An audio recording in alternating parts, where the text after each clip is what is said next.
Hello, my name is Olivia Mattis. I'm delighted to welcome you to today's program, which is a commemoration of course, a very tragic day in American history.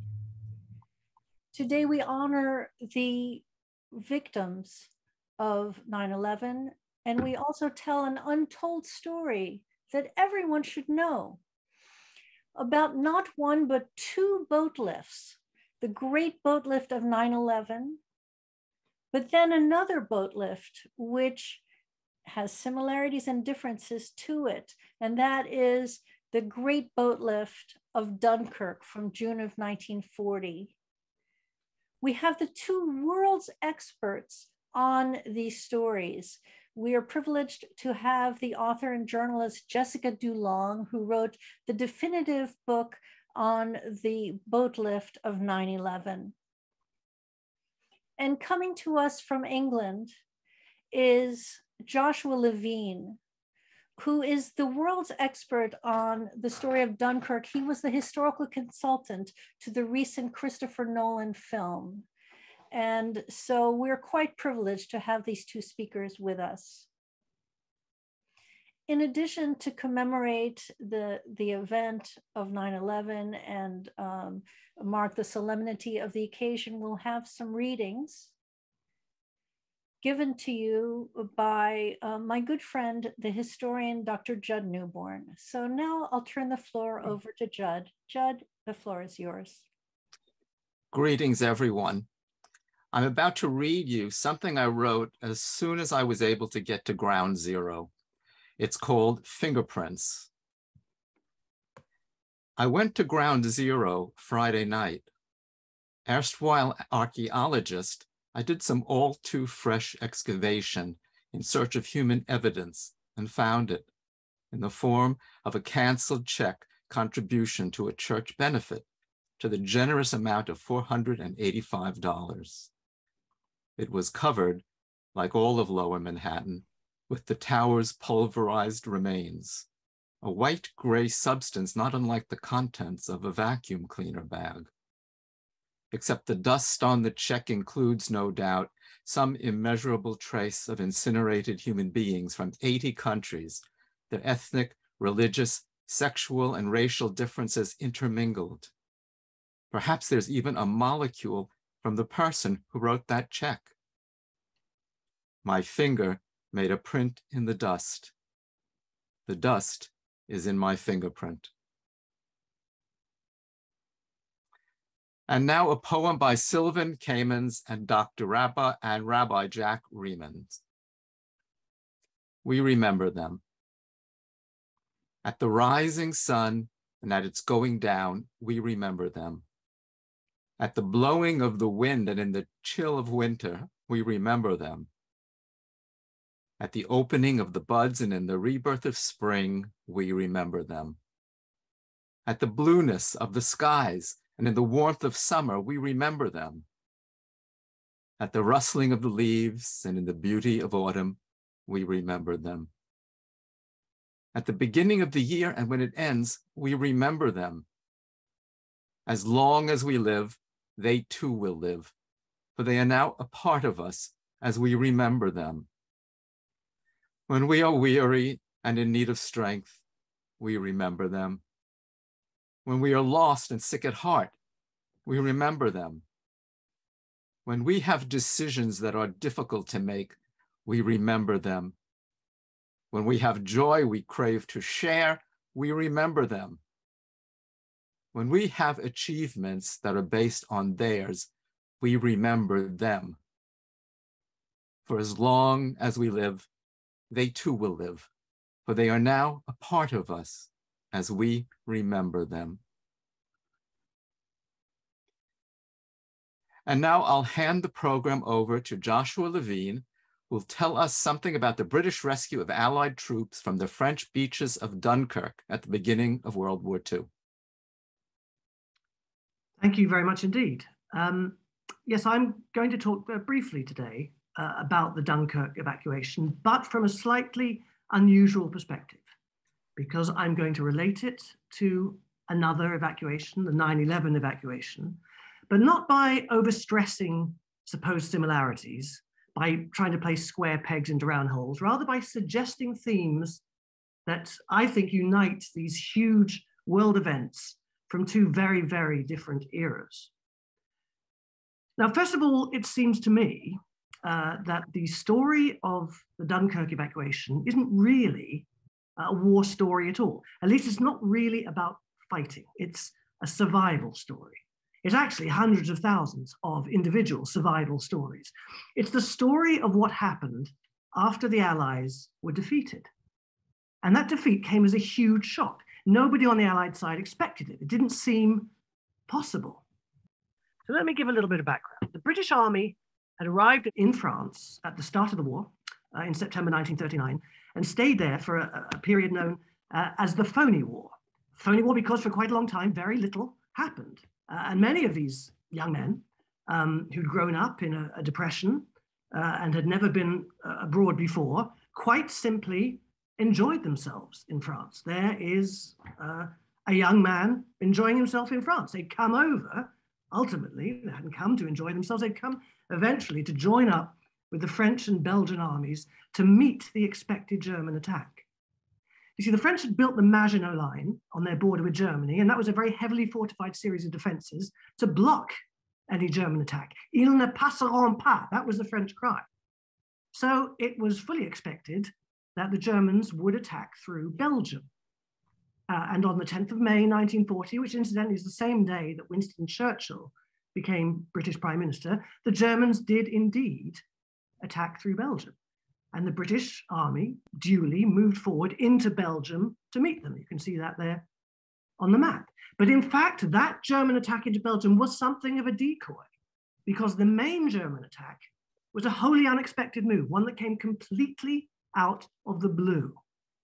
The attack came through the hilly and heavily forested Ardennes region. You can see the Ardennes forest there. It wasn't expected, and for that reason, there were effectively no French defenses behind.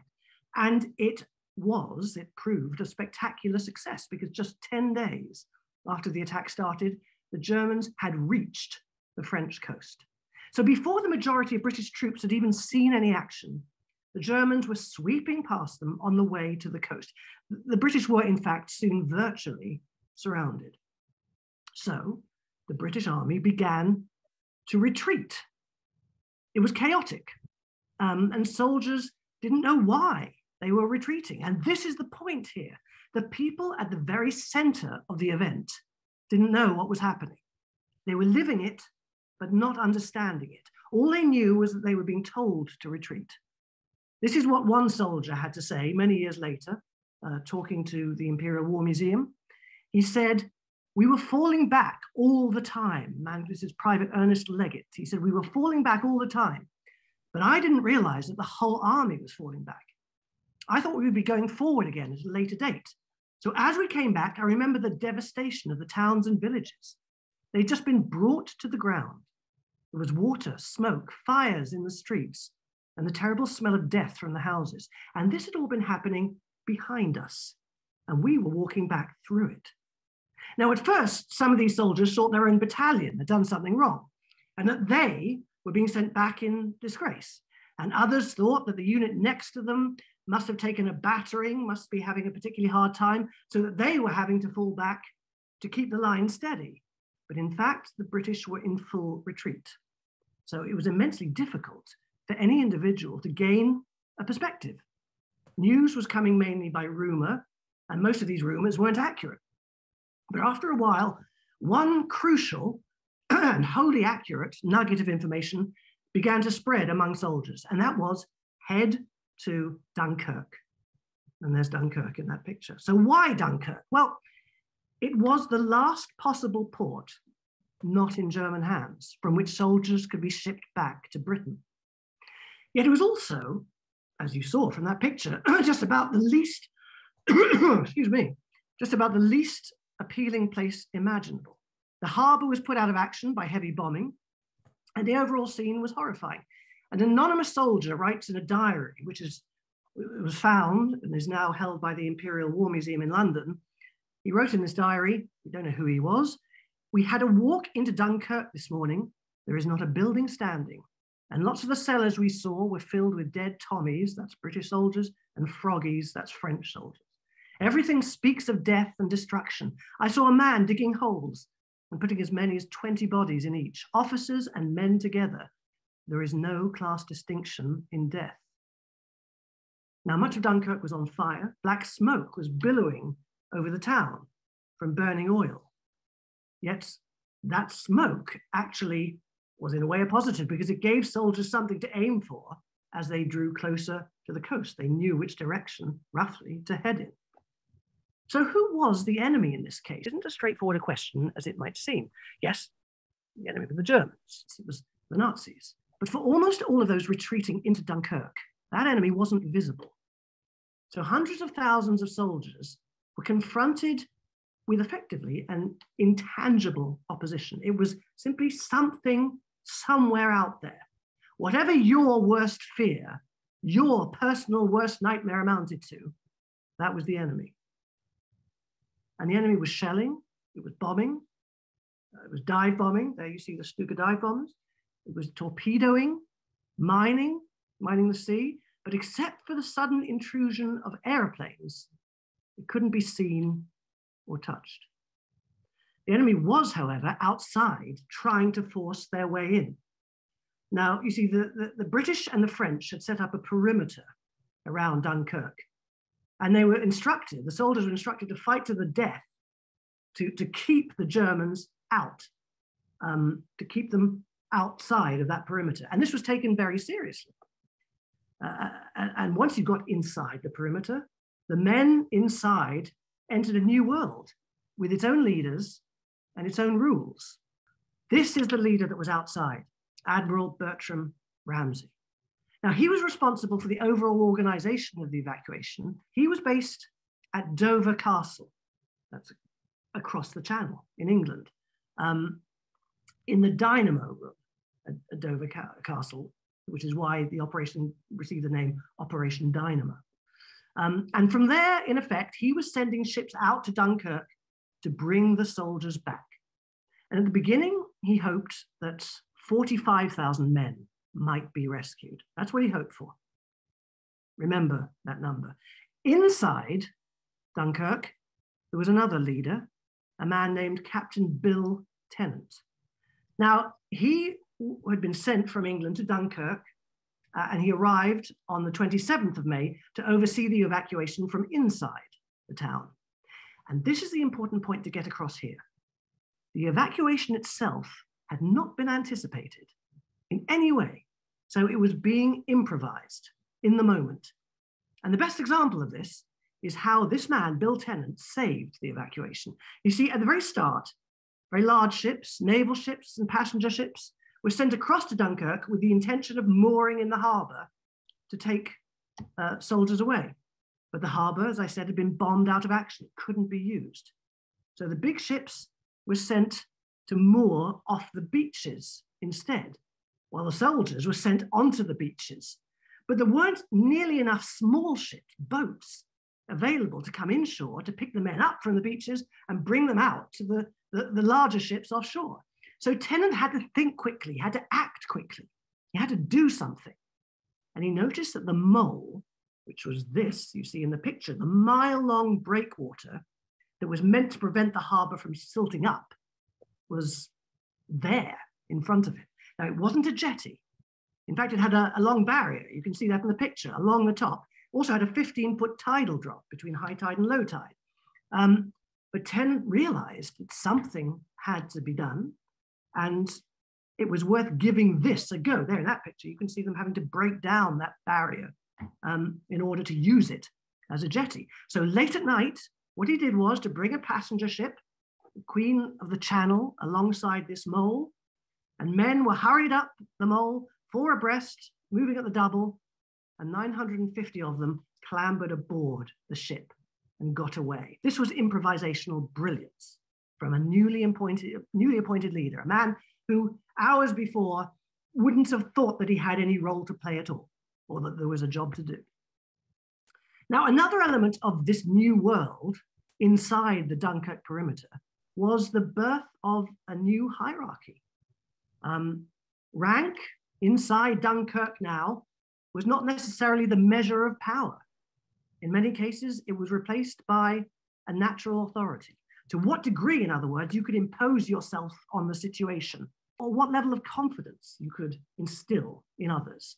So this became a kind of meritocracy, which obviously was, in that sense, a good thing. But it could, and it did, just as easily tip into something much darker, much more dangerous, an anarchic bubble where discipline simply broke down. And again, this isn't straightforward, because sometimes a breakdown in the way things were done could be a positive. The building of lorry piers, for example. So lots of motor vehicles, including lots and lots of lorries, arrived in Dunkirk, bringing soldiers in, but they were no use once they got into Dunkirk, so they were abandoned. What happened was these lorries would have their tires burst, they'd be pushed out to sea, side to side, reaching out to sea, and planking placed on top. This became an improvised pier, allowing people to queue up out to sea, and people would be brought to safety. And larger ships, slightly larger ships, could come inshore and pick men up. So there you see one of these truck piers, lorry piers, photographed from above. The next photo shows the lorry pier from the beach. You get a sort of closer look and you can see how it worked. And then finally, we move right in, and these are men sitting, waiting to be picked up on that lorry pier. So that was certainly one example where the breakdown in the way things were done was positive. Another slightly odd example, I remember talking to a man, a member of the Royal Engineers, who had arrived in at Dunkirk from the retreat, got in, went to the beach, so there were no boats coming in. So he and 3 others had basically moved back away from the beach, where to their amazement, they found that there was a bar and a stamina, kind of bar cafe open further behind the beach. And not only was it open, but it was serving, and it served champagne. And they bought a bottle of champagne. Now, these were ordinary English people, you know, ordinary English soldiers who never tried champagne in their life. Where would they? And they tried it. This man said, I tried it, and I really enjoyed it. And I decided for the rest of my life, I was going to drink champagne. And he moved out of that bar, went down on the beach, and there was a boat coming in, and away he went. Now, that is not the typical story of Dunkirk, don't get me wrong. But what it tells you is that there wasn't a story. There were thousands, tens of thousands, hundreds of thousands of stories, and they all deserved to be listened to. Now, that's another story, this kind of breakdown in the way things were done. But often, as I say, that breakdown was negative. It could amount to mob rule.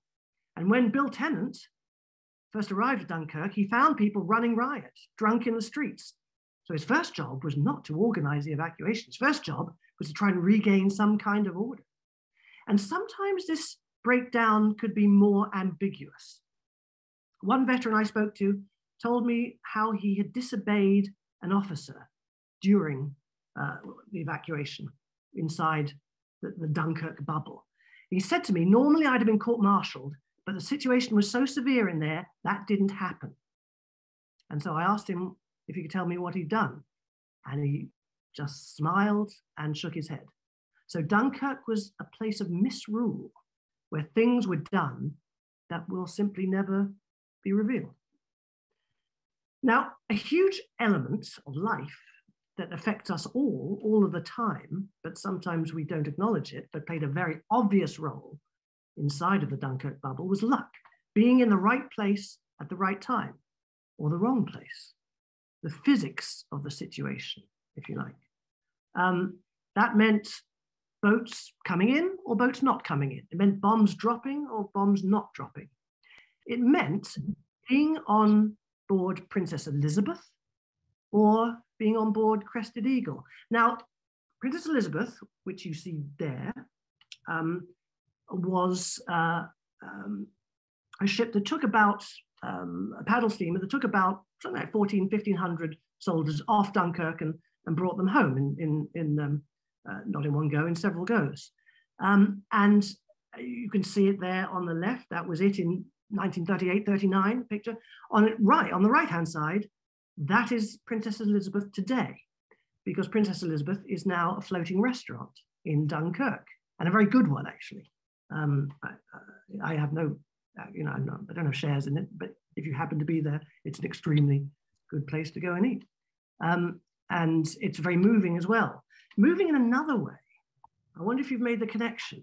You might have guessed already, is that Princess Elizabeth, the ship, was built in 1926 when the Queen, who passed away a few days ago, was born. So it was named after her. So it is exactly the same age as Queen Elizabeth. That's Princess Elizabeth. But as I say, there was another very similar paddle steamer called Crested Eagle. There it is there. Now, Crested Eagle is an interesting boat. It used to take people on day trips, holidaymakers, up the Thames and up to Southend and to the sort of, you know, seaside resorts further up, or just on day trips before the war. And that funnel, you see, was a collapsible funnel, so it could get under London Bridge. That was it in, again, 38, 39. And the next picture shows it today. That's it today.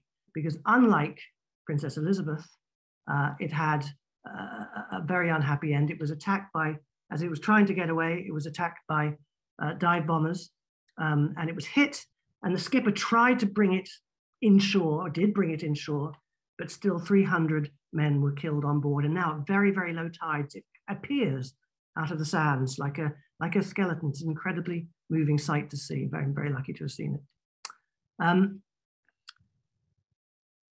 Now, perhaps the most prevalent image in people's minds of Dunkirk is that of the little ships arriving, this huge flotilla of boats that arrived, little boats that arrived to save the day.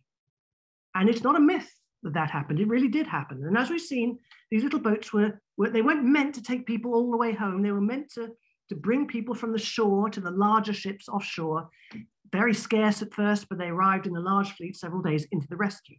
And that, to me, marks a remarkable moment where, for those on shore, all those thousands, tens of thousands, hundreds of thousands of men on shore, these boats sailing into this tiny area represented the only exit point from the entire continent of Europe.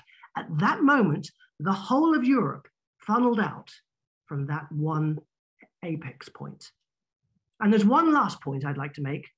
The story of Dunkirk is one of defeat, terrible defeat, almost total disaster. Churchill himself said as much in his post-Dunkirk speech. We must be very careful not to assign to this deliverance the attributes of victory. Wars are not won by evacuations. But the Dunkirk narrative has never been one of defeat. It's always been one of hope for the future. After all, the evacuation very quickly spawned Dunkirk spirit, which was an instinctive, in my opinion, sigh of relief. Relief that the men of Britain were coming home, that sons, fathers, brothers, and husbands were coming back. And beyond that, relief that the war wasn't over, that Britain was still fighting. And of course, the authorities quickly got hold of this idea of Dunkirk spirit and turned it into something closer to a propaganda exercise. But its emergence was entirely organic.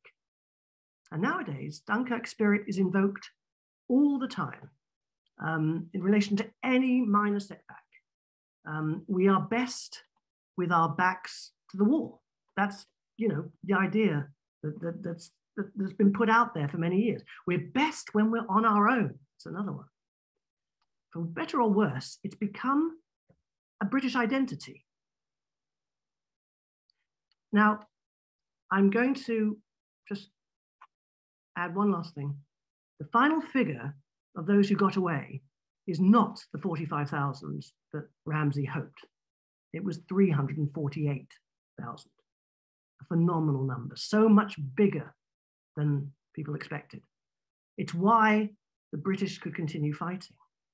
It's why the Second Front was able to be launched several years later from Britain. And it's why Churchill could call it a miracle of deliverance. So that's my talk. And now I'm delighted to hand over to Jessica. Oh my goodness, that was so incredible, Joshua. I learned so much.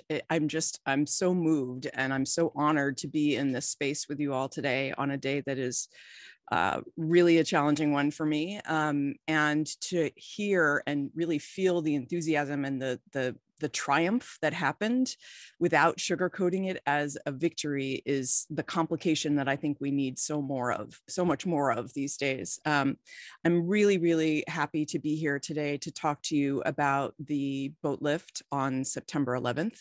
I already saw in the chat that some people, expressed that they had no idea that this happened. And I just want to tell you that you're not alone. There are people who were in New York on September 11th who still 21 years later don't know that this happened.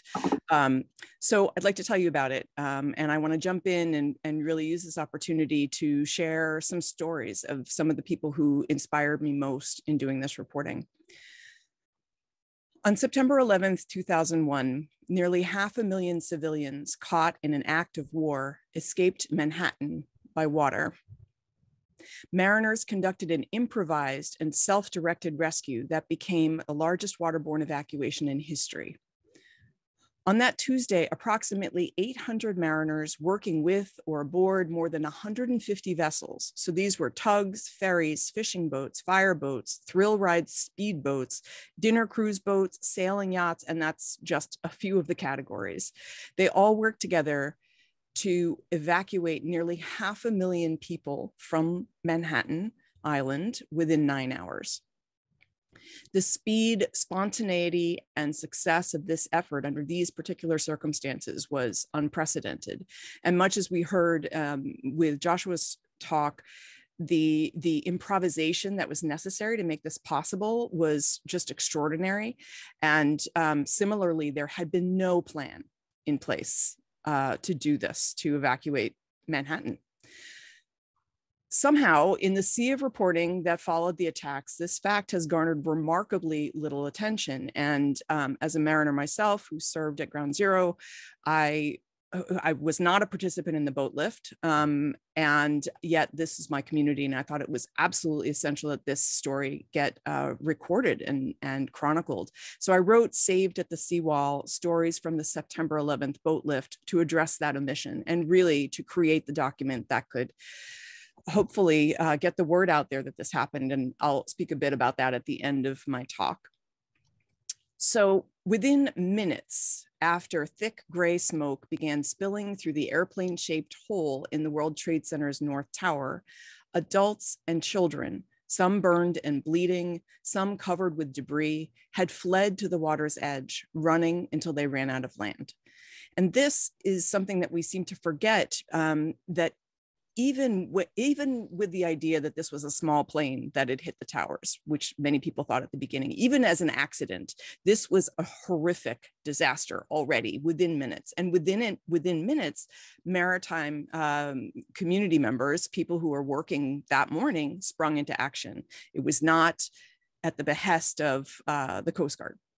So that's a big myth that is interesting to sort of put to rest. So immediately, New York Waterway launched an expanded ferry service in response to trouble at the World Trade Center. This would have been any trouble. This was still at that moment when many understood this plane crash to just be an accident. Already it was an issue, a problem that the ferry captains and crews sought to remedy or help. People pressed as many as 10 deep against the railings atop the seawalls all along Manhattan's shoreline. Some of them jumped into the Hudson River, unaware that the ripping currents in New York Harbor would pull them out to sea. We will never know the people who perished in that way. Never was it clear that Manhattan is an island. The mariners raced to meet them, the white wakes zigzagging across the harbor. And this all happened, again, hours before the Coast Guard called for, quote, all available boats. That's that people who have heard about the Boatlift, that's what they hear, is the Coast Guard called all available boats, and then the boats came running. So long before that call crackled out over the marine radios, vessels of all kinds had already begun converging along Manhattan's shores. And so the parallels here with what was happening in Dunkirk, where the chain of command was inverted, subverted, rerouted, and really it was about whoever had sort of a lived authority, and the physics of the situation were absolutely instrumental to the outcomes that day. So ferries and other vessels pulled countless people from the water. That day, the ferries served as waterborne ambulances, and their estimated number of injured people that they delivered to triage centers, which were set up across the river in New Jersey, as well as other places in New York Harbor, was 200 people. They estimated that 200 injured people. And these injuries varied from the most extreme to minor or relatively mild. And you can see here in this photograph, the color-coded tarps. And so these were makeshift triage centers right there, where people who were injured were arriving and assigned a level of triage and need of assistance. And that's how that sorting was done. We'll have a couple different views. I want to show in the next slide, this is a different view of that same location. And that will become important in another story that I'm going to tell in a minute. So many people ached to contribute something that day. I remember watching television in Brooklyn on the 11th, and seeing that people had made these stretchers that had gone ultimately unused, but wanting to help. So they donated blood. They bagged up stacks of peanut butter and jelly sandwiches, which I ate some of those when I was down there for 4 days. As fate would have it, though, the mariners had the skills and the apparatus that could help right away. And so because of that, because of their unique positioning with the assets and the professionalism, the skill set, they became first responders. And their collaborative efforts that morning saved an untold number of lives. We will never know how that all worked together. The thing that's really remarkable to me is that day, mariners and so many others, this is just one piece of the story, and we've heard some of the other stories of people making the choice over and over to help strangers despite danger to themselves.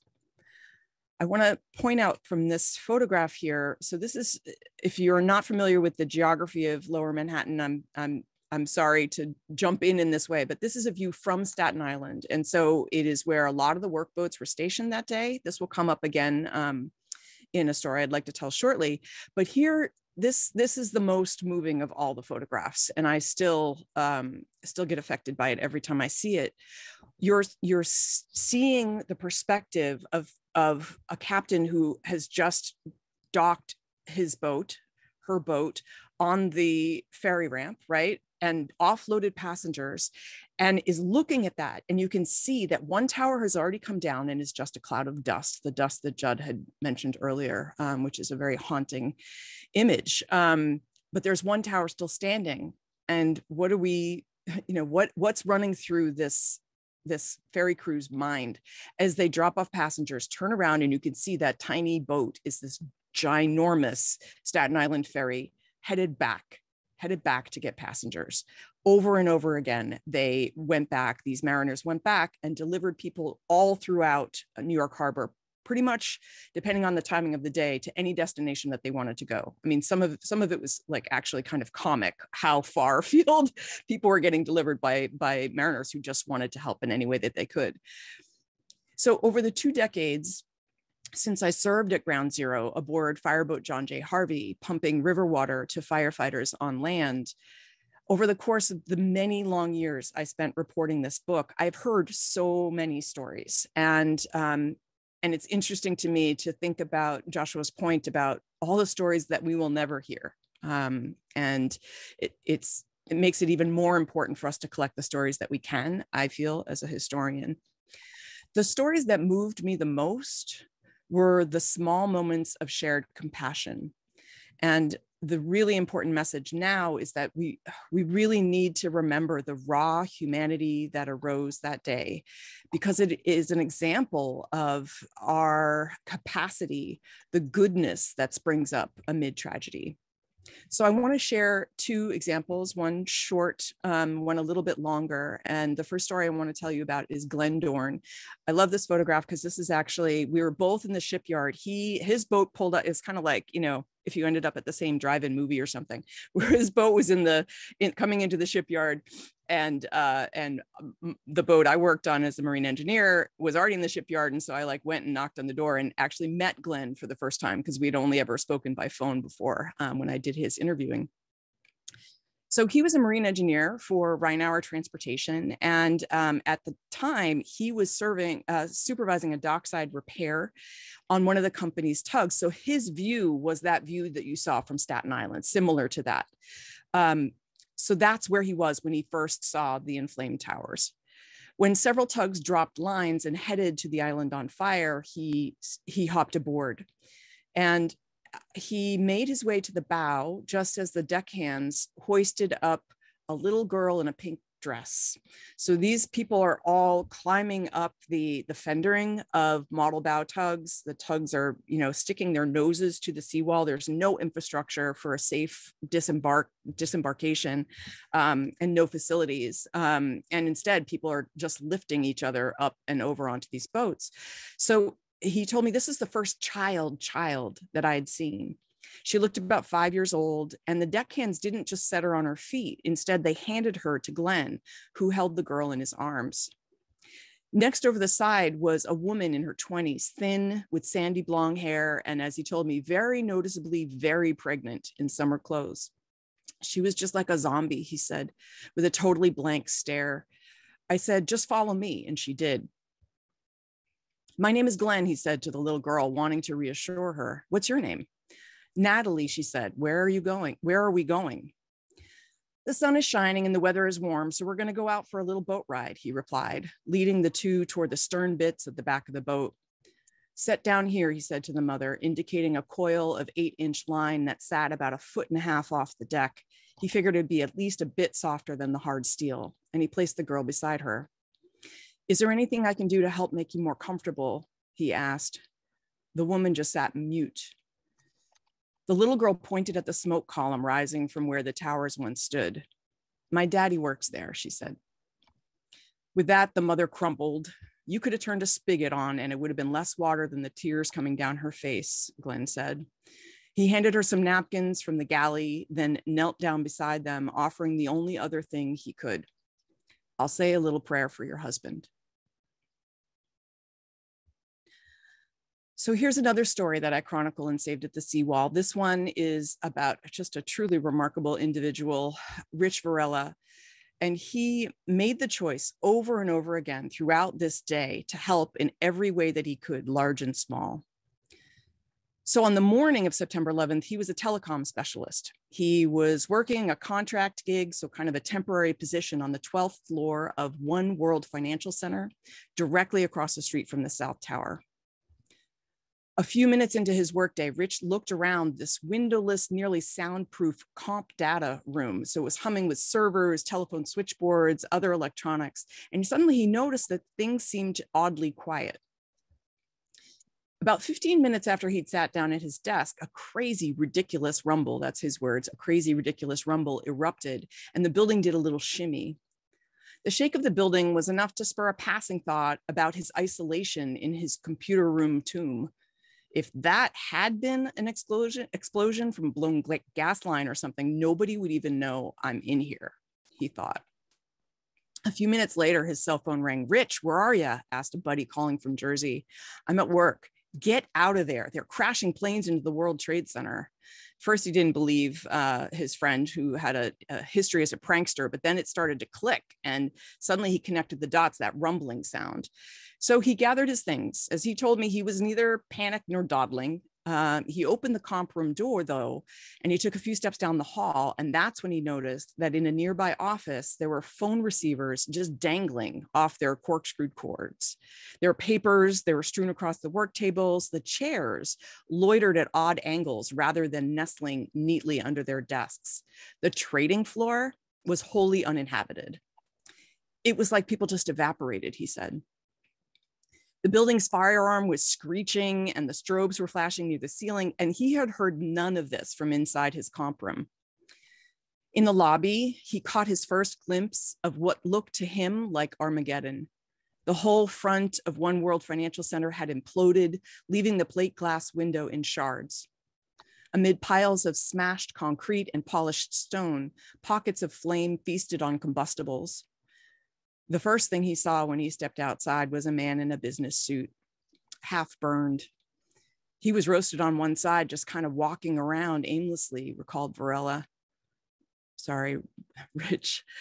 It looked like something out of a zombie apocalypse, he said.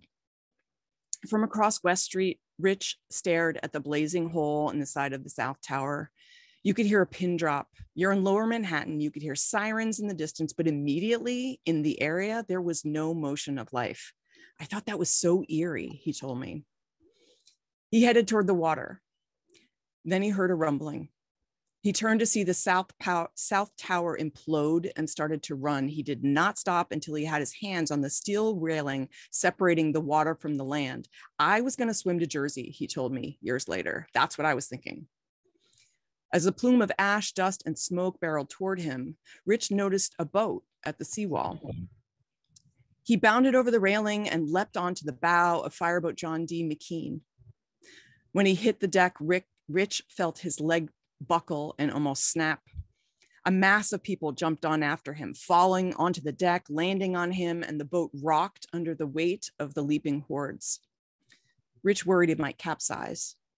He stumbled over people on his way to the far side of the deck, away from the avalanche, and then he curled in on himself, choking as everything went black.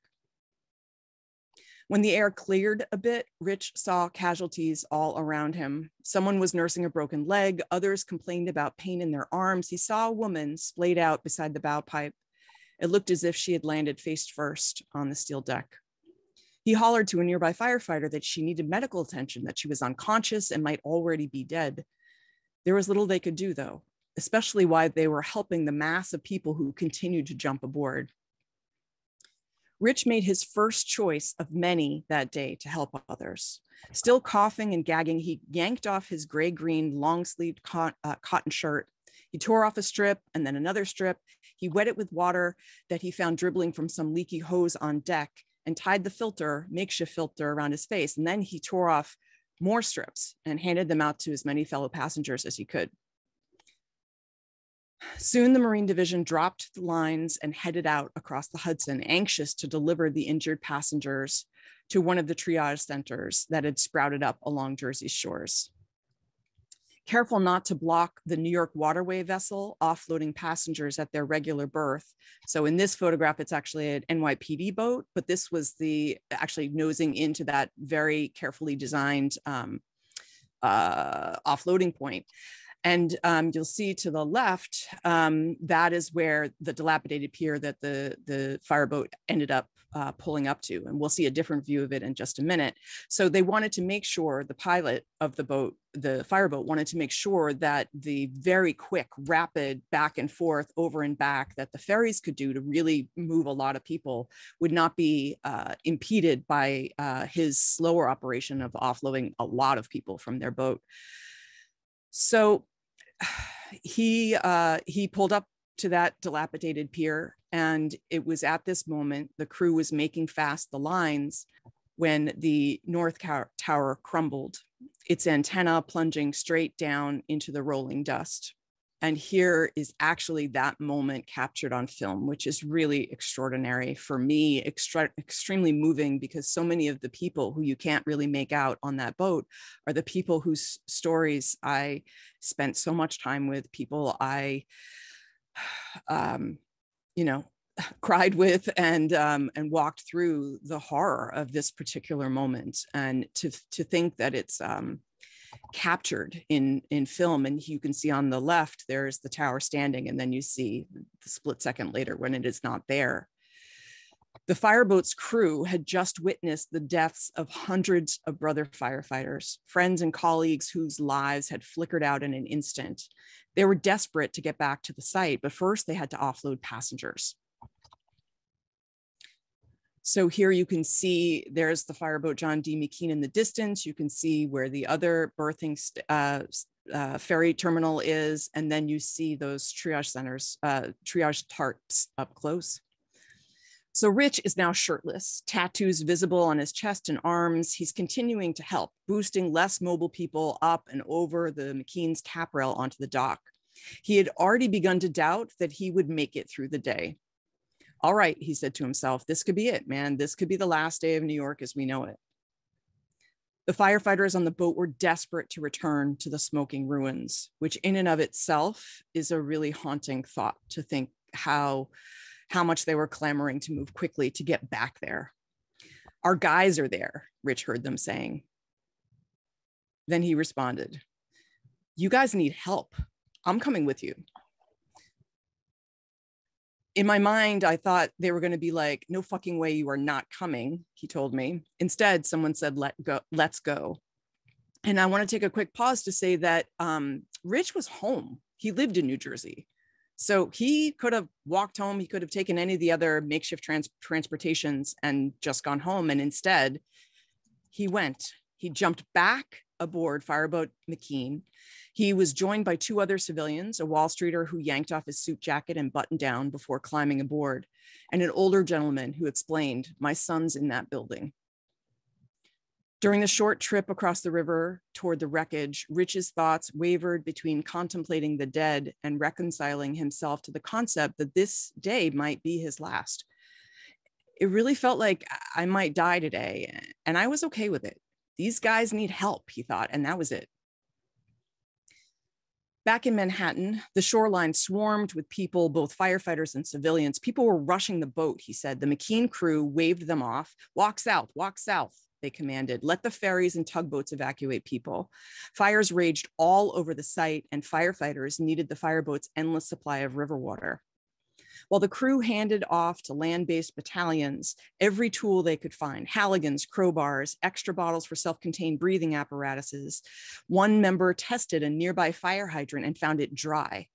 The tower's collapse had burst water mains. River water would become the only water available and essential to firefighting operations. What do you want me to do? Asked Rich. We're going to start stretching hose, the crew responded. Take the threaded end. The threaded end goes toward the fire. And here, this is hose that they literally laid. This is just adjacent to that boat. Rich followed every order. Take this line, run it this way, grab this line, hook it up, run with it. Not until late afternoon did a McKean firefighter relieve Rich of duty. So I'm going to stop the story here. I tell the rest of it in the book, but here's a clue, a pretty obvious clue about what Rich is doing today from his previous employment as a comp data guy. So here we are, 20 years have passed. And what I'm left with is this question about how we balance the horrors of history, even the history that's unfolding now with each passing day. Top of my mind is what's happening in Ukraine, for example. How do we balance that with a sense of hope? And how do we make sure that the hope that we have is active rather than simply aspirational? Especially today in this country's deep moment of reckoning, relearning truths about our often ugly past, this work is imperative. It's 100% necessary.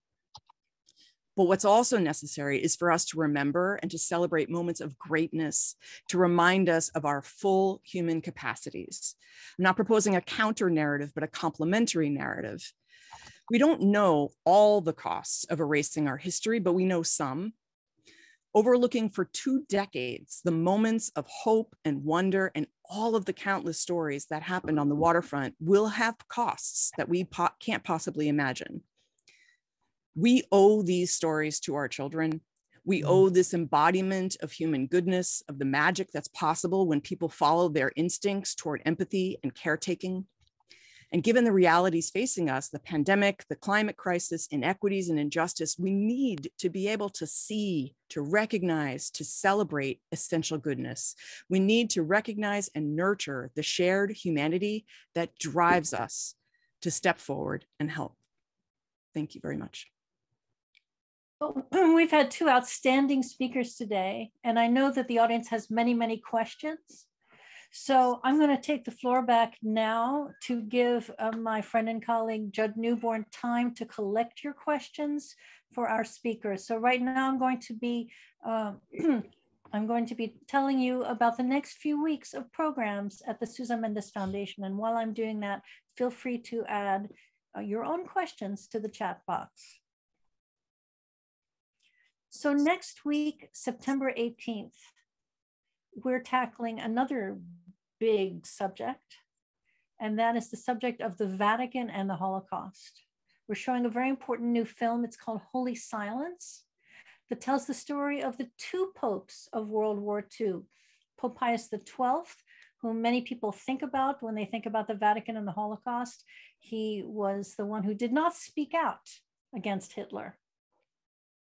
But he had a predecessor, Pope Pius XI, who wanted very much to counteract what the Nazis were doing, to present a moral voice to the Catholics worldwide, Catholics in Germany, Catholics throughout the world. And he summoned an American Jesuit priest named Father Lafarge to help him draft an encyclical crying out against Nazism and anti-Semitism. And it's an unbelievable story. It's another hidden history, because as it happens, that Pope, Pope Pius XI, died suddenly the night before he was scheduled to deliver this encyclical to his flock. So it's a story that is now only coming to light. And so we have that very important program next week called The Vatican and the Holocaust. And we'll show you a trailer for that film in just a moment. Our following program is on another very large topic, and that's the United States and the Holocaust. And there is a Ken Burns film, a 3-part film coming out on PBS. And we have experts who will respond to that film. And that's another program you will not want to miss. And then just quickly to tell you that at the beginning of October, we'll be having a very, very touching program on hidden children during the Holocaust and their rescuers. And we're showing a beautiful film called Secret Lives. So right now we're going to show you the trailer to the film Holy Silence.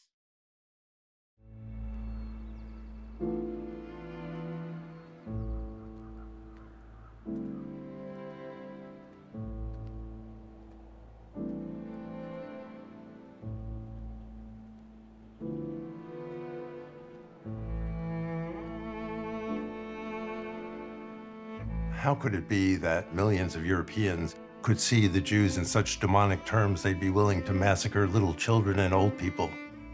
For that, I think the church bears great responsibility. The Nazis were here in Rome at the gates of his palace.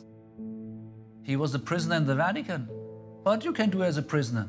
You can only hope and pray. America is becoming a very important player on the international scene. And the Vatican is seen as a moral voice which could be used against Nazi Germany.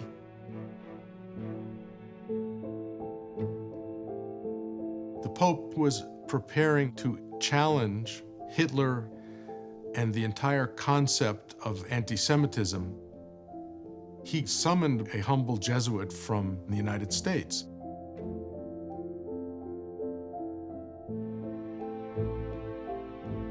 The Pope has come to symbolize a moral test for the Catholic Church during World War II. What is the point of a religion?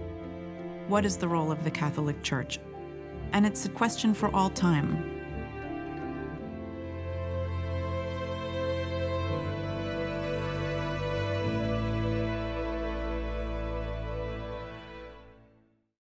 So please do sign up for that program and the programs to come. Now it's my pleasure to turn the floor to Judd Newborn for your questions. Thank you, Olivia. We have quite a few questions and we don't have that much time. Let's see what I can gather together. First of all, I wanted to just say that both of your stories are so splendidly told. They're incredibly dramatic. They're tragic, gripping, and inspiring. They really testify to the quality of the human spirit at its very best. Joshua, someone would like you to tell us a little bit more about the role of the little boats, which I think people know best. For example, did the little boats take the soldiers out to ships, or did they take them directly back to England, as I think we see in the 1943 Hollywood film, Mrs. Miniver? Yes, Mrs. Miniver is a wonderful film, but kind of an act of propaganda at that point. Clem Miniver jumps in his little boat and goes across, and we see him a little while later coming back bearded and disheveled, and he's brought people back. It's the former. The little boats, the ships, those little boats were needed to come inshore to bring people from the shoreline where they were queuing and waiting, sometimes patiently, sometimes not, again, never one story, out to the larger ships offshore. The larger ships simply couldn't get in close. Hence, that's why they built the truck pier. So that was the importance of the little ships. Now, some of them, on their final trip back, would have taken people with them, but they were needed at Dunkirk to do the ferrying between the big ships and shore. So they wouldn't have gone backwards and forwards between Dover, Ramsgate, and Dunkirk. So essentially, they were just there for the ferrying, but some of them would have taken people back at the very end. But they're so evocative, this idea of this armada. They are, in a way, they've become the icons of the whole evacuation. And they were hugely important, but they were only a very small part of the overall story. If it wasn't for the large naval ships, the destroyers, the minesweepers, if it wasn't for the ferries, if it wasn't, as we saw, for the paddle steamers, then quite simply the evacuation wouldn't have taken place. Yes, thank you for that. That is very clarifying.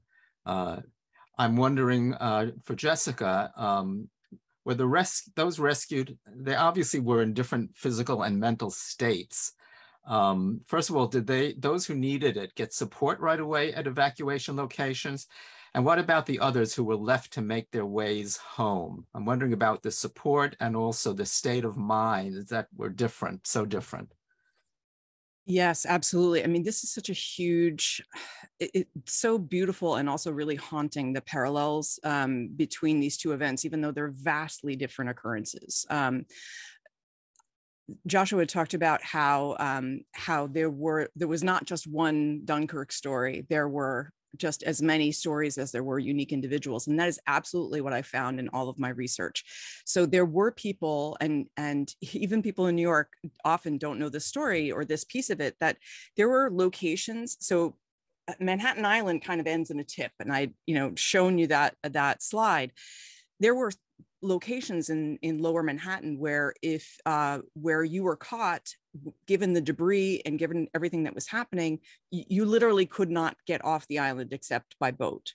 There were other places where that was not the case. There were all kinds of people who flooded over the Brooklyn Bridge, for example, the Manhattan Bridge. People took any egress they could. There were some people who there's a story I tell of a woman who had been the nanny of a then 4-year-old since she had been a newborn baby. And so they were in the child's home. She called her Kitten.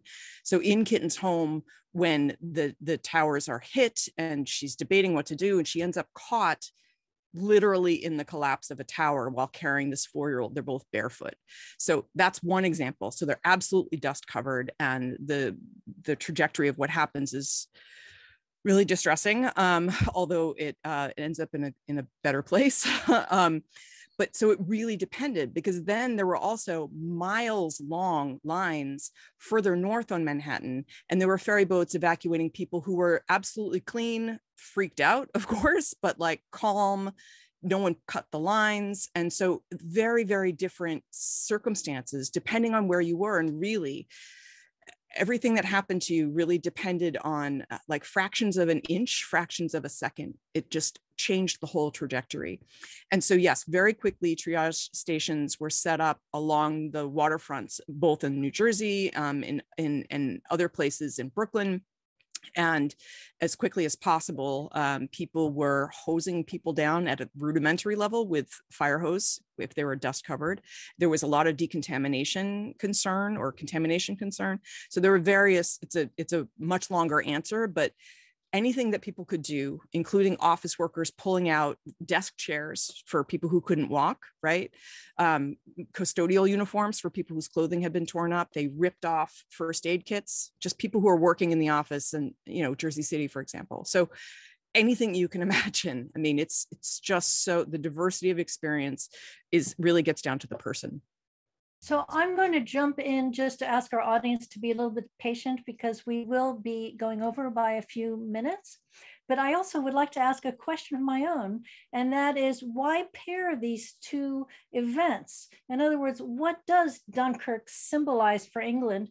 What does the boatlift of 9/11 symbolize for the United States, if anything? When I personally think of 9/11, the boatlift is not the first thing that comes to mind. So why not? Can you both address this question of the meaning of these two events to our different nations? I made a big deal at the end of my talk that what it's come to, for the British people, Dunkirk has come to represent hope. And, in a way, over the years, it's become a bit of a cliche, but let's, get away from that, because at the time, organically, it represented hope. And this is an element of the 9/11 stories for me, and believe me, I'm no expert in any way, but it's an element of the 9/11 story which offers hope for the future. These were people who were taken to safety. It's that simple, and who think of all the lives that exist now because of this element of the story. And so that, for me, that's the thing, it's incredibly human, incredibly moving. I guess my answer would be that that the overlaps of the people who are deepest in it, closest into whatever was unfolding, knew the least.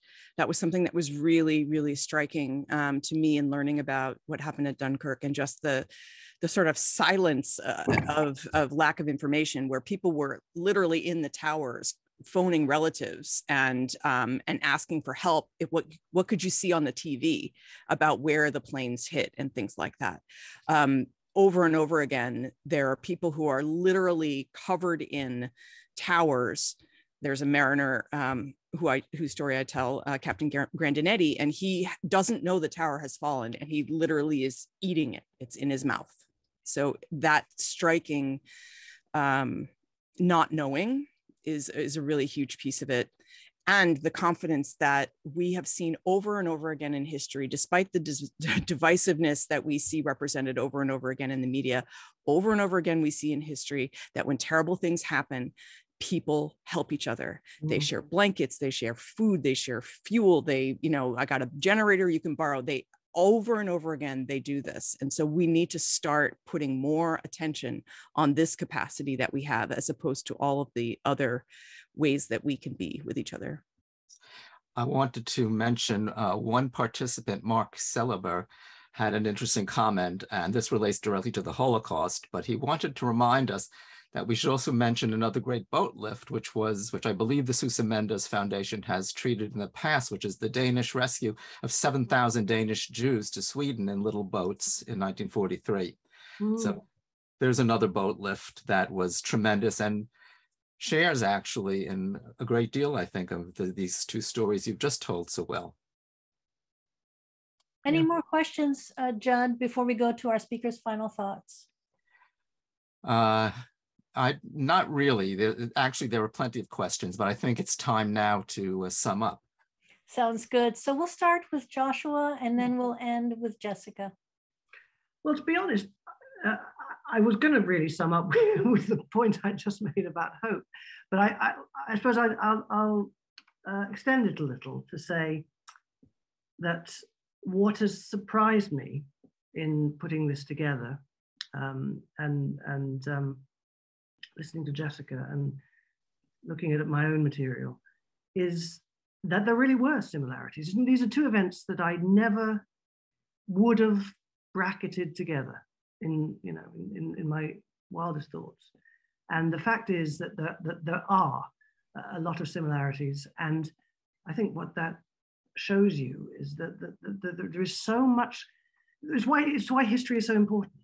You know, if you start to, get inside an event, talk to people who were there, look at different sides of it, different aspects of it, you begin to realize that, the numbers of similarities with other events and what brings us all together as human beings and our experiences of these different events.